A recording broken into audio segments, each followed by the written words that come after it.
നമസ്കാരം. സ്റ്റോക്ട്രിപ്പിന്റെ മറ്റൊരു വീഡിയോയിലേക്ക് എല്ലാവർക്കും സ്വാഗതം. അപ്പൊ ഞാൻ ഇന്ന് നിങ്ങൾക്ക് പറഞ്ഞു തരാൻ പോകുന്നത് വ്യത്യസ്തമായിട്ടുള്ള 4 ചമ്മന്തികളാണ്. അപ്പൊ നമുക്ക് ആ 4 വ്യത്യസ്തമായ ചമ്മന്തികൾ എങ്ങനെയാണ് ഉണ്ടാക്കാന്നുള്ളത് നോക്കാം.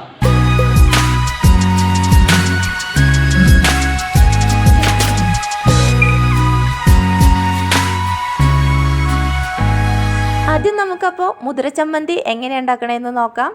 പാൻ നന്നായിട്ട് ചൂടായിട്ടുണ്ട്. അപ്പം ഞാൻ ഈ ഒരു ചെറിയ ഗ്ലാസ് കൊണ്ട് ഒരു ഗ്ലാസ് മുതിരയാണ് എടുത്തിരിക്കുന്നത്. അപ്പം നല്ല കല്ലൊക്കെ കളഞ്ഞ് വൃത്തിയാക്കിയിട്ടുള്ള മുതിരയാണ്. ഇതൊന്നും നമുക്ക് പെട്ടെന്ന് തന്നെ വറുത്തെടുക്കണം.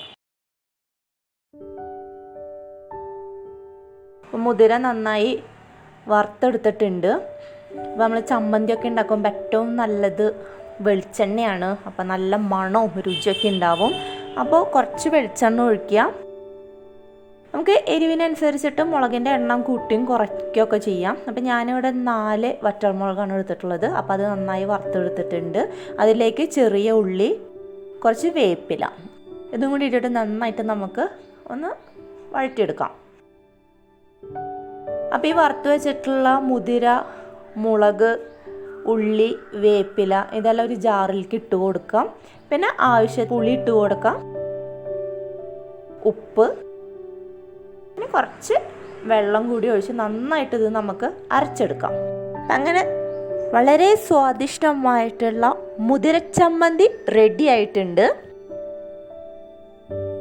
അടുത്തതായിട്ട് നമ്മൾ ഉണ്ടാക്കാൻ പോകുന്നത് എള്ളു ചമ്മന്തിയാണ്.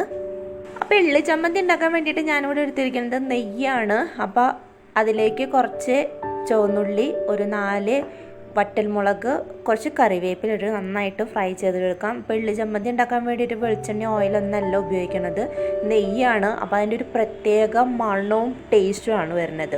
അപ്പം ഞാനിവിടെ 1/2 ഗ്ലാസ് എള്ളാണ് എടുത്തിരിക്കുന്നത്. ചെറിയ ഗ്ലാസ്സാണ് എടുത്തിരിക്കുന്നത്. അപ്പോൾ എള്ളും കൂടി ഇട്ടിട്ട് ഇതൊക്കെ നന്നായിട്ട് നമുക്കൊന്ന് വറുത്തെടുക്കാം.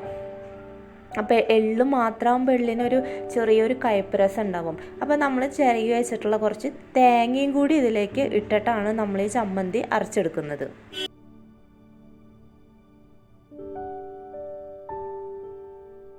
അപ്പം ഇതിലേക്ക് ഒരു പിടി തേങ്ങ ചിരകി ഇതിട്ട് കൊടുക്കാം. ഇത് നന്നായിട്ട് നമുക്ക് ഫ്രൈ ചെയ്തെടുക്കാം.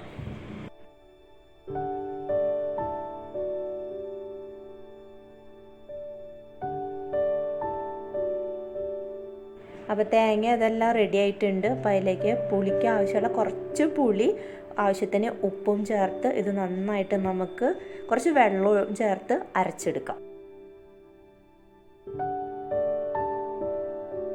അപ്പം അങ്ങനെ നമ്മളുടെ എള്ളു ചമ്മന്തി ഇവിടെ റെഡി ആയിട്ടുണ്ട്. അടുത്തതപ്പോൾ ഞാൻ ഉണ്ടാക്കാൻ പോകുന്നത് ഈന്തപ്പഴ ചമ്മന്തിയാണ്. അപ്പോൾ ഈന്തപ്പഴത്തിൻ്റെ അച്ചാർ എല്ലാവരും കഴിച്ചിട്ടുണ്ടാകും. അപ്പം ഇത് ഉണ്ടാക്കേണ്ടത് ചമ്മന്തിയാണ്. അപ്പോൾ ഇതിലേക്ക് കുറച്ച് വെളിച്ചെണ്ണ ഒഴിച്ചു കൊടുക്കുക. അതിലേക്ക് പച്ചമുളക് അരിഞ്ഞത്, 2-3 ചെറിയ ഉള്ളി, കുറച്ച് വേപ്പില, ഇത് നന്നായിട്ടൊന്ന് നമുക്ക് ഫ്രൈ ചെയ്തെടുക്കാം. കാന്താരി മുളകാന്ന് വെച്ചിട്ടുണ്ടെങ്കിൽ നല്ല ടേസ്റ്റ് വരും കേട്ടോ ഈ ചമ്മന്തിക്ക്. അതിനുശേഷം കഴുകി വൃത്തിയാക്കി കുരുവൊക്കെ കളഞ്ഞ് വെച്ചിട്ടുള്ള ഈന്തപ്പഴം ചേർത്ത് നമുക്കിതൊന്ന് നന്നായിട്ടൊന്ന് ഇളക്കിയെടുക്കാം. അപ്പോൾ ഈ ചമ്മന്തിയുടെ ഒരു പ്രത്യേകത എന്താ വെച്ചിട്ടുണ്ടെങ്കിൽ ചെറിയൊരു മധുരവും പുളിയും എരിവും ഒക്കെ ആയിട്ട് ഒരു പ്രത്യേക ഒരു ടേസ്റ്റാണ്. അപ്പോൾ അതിലേക്ക് ആവശ്യമായിട്ടുള്ള പുളി അതുപോലെ തന്നെ ഉപ്പും ചേർത്ത് കൊടുക്കാം. വളരെ കുറച്ച് കായപ്പൊടി ചേർക്കുക. അതും നന്നായിട്ടൊന്ന് ഫ്രൈ ചെയ്തെടുക്കുക. അതിന് ആവശ്യമായിട്ടുള്ള വെള്ളം, ഒരു 1/4 ഗ്ലാസ് വെള്ളം ഒഴിച്ചു കൊടുക്കുക. ഈ ഈന്തപ്പഴമൊക്കെ നന്നായിട്ടൊന്ന് സോഫ്റ്റായിട്ട് വന്നാലേ നമുക്ക് നന്നായിട്ടതൊന്ന് അരഞ്ഞു കിട്ടുള്ളൂ. അപ്പോൾ അത് നന്നായിട്ടൊന്ന് സോഫ്റ്റ് ആവാനുള്ള വെള്ളം ഒഴിച്ചിട്ട് നന്നായിട്ട് ഇതൊന്ന് തിളപ്പിച്ചെടുക്കാം. അപ്പോൾ ഇത് നമുക്കൊന്ന് അരച്ചെടുക്കാം. അങ്ങനെ വ്യത്യസ്തമായിട്ടുള്ള ഈന്തപ്പഴം ചമ്മന്തി റെഡി ആയിട്ടുണ്ട്.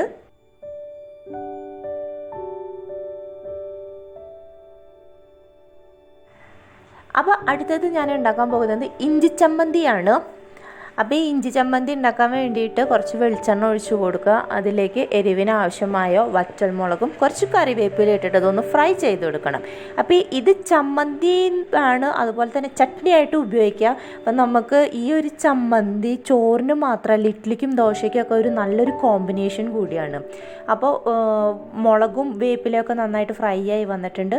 അപ്പോൾ വളരെ കുറച്ച് കടലപ്പരിപ്പ് ചേർത്ത് കൊടുക്കുക. അപ്പോൾ ഈ ചമ്മന്തിക്ക് തിക്ക് കിട്ടാൻ വേണ്ടിയിട്ടാണ്. പിന്നെ ചിരകി വെച്ചിരിക്കുന്ന 1 കപ്പ് തേങ്ങ. ഇത് നന്നായിട്ട് ഫ്രൈ ഒന്നും ചെയ്യണ്ട, ജസ്റ്റ് ഒന്ന് തേങ്ങ ചൂടായാൽ മതി. ഇതിലേക്ക് വലിയൊരു കഷ്ണം ഇഞ്ചിയാണ് ഞാൻ എടുത്തിട്ടുള്ളത്. അത് ഞാൻ ചെറിയ കഷ്ണങ്ങളാക്കിയിട്ടുള്ളതാണ്. അതും കൂടി ഇട്ടിട്ട് ഒന്നൊന്ന് ചൂടാക്കി എടുക്കാം. ഇതിലേക്ക് ആവശ്യമായ പുളി, ഉപ്പ്, വെള്ളവും ചേർത്തിട്ട് ഇത് നന്നായിട്ട് നമുക്ക് അരച്ചെടുക്കാം.